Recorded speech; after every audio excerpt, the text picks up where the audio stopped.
Cases اور criminal cases کی ایک لمیٹیشن پیریڈ ہوتی ہے، یعنی ایک مقررہ وقت ہوتا ہے جو کہ انتہائی اہم ہے۔ اگر کوئی مقدمہ، اپیل یا شکایت مقررہ وقت کے اندر دائر نہیں کی جاتی ہے تو اسے خارج کیا جا سکتا ہے۔ سول دعوے کی مد میں ڈسٹرکٹ کورٹ میں باقاعدہ سول اپیل 30 دن کے اندر دائر کرنا ضروری ہے۔ ہائی کورٹ میں فرسٹ اپیل 90 دن کے اندر دائر کی جا سکتی ہے، جبکہ سیکنڈ اپیل 60 دنوں کے اندر دائر کی جانی چاہیے۔ آرڈر سے اپیل، سول ریویژن اور سپریم کورٹ میں سول اپیل عام طور پر 90 دنوں کے اندر دائر کرنا ضروری ہے۔ سول مقدمات میں رقم کی وصولی، معاہدے کی خلاف ورزی اور معاہدے کی مخصوص کارکردگی کے لیے حد کا دورانیہ 3 سال ہے۔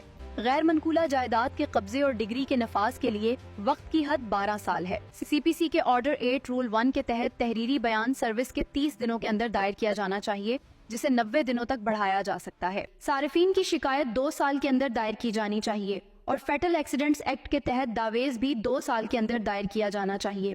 موٹر حادثے کے دعووں میں کوئی مخصوص قانونی حد کی مدت نہیں ہے، لیکن تاخیر اب بھی کیس کی خوبیوں کو متاثر کر سکتی ہے۔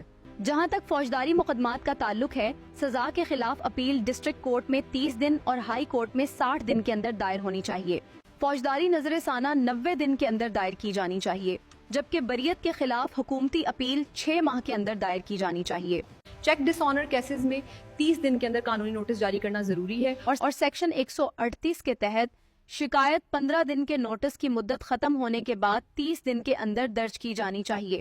یہ یاد رکھنا ضروری ہے کہ لیمیٹیشن ایکٹ 1963 کی دفعہ 5 عدالتوں کو یہ اختیار دیتی ہے کہ اگر معقول وجہ بتائی جائے تو تاخیر کو معاف کر دیں۔ تاہم یہ راحت اختیاری ہے اور اسے حق کے طور پر دعویٰ نہیں کیا جا سکتا۔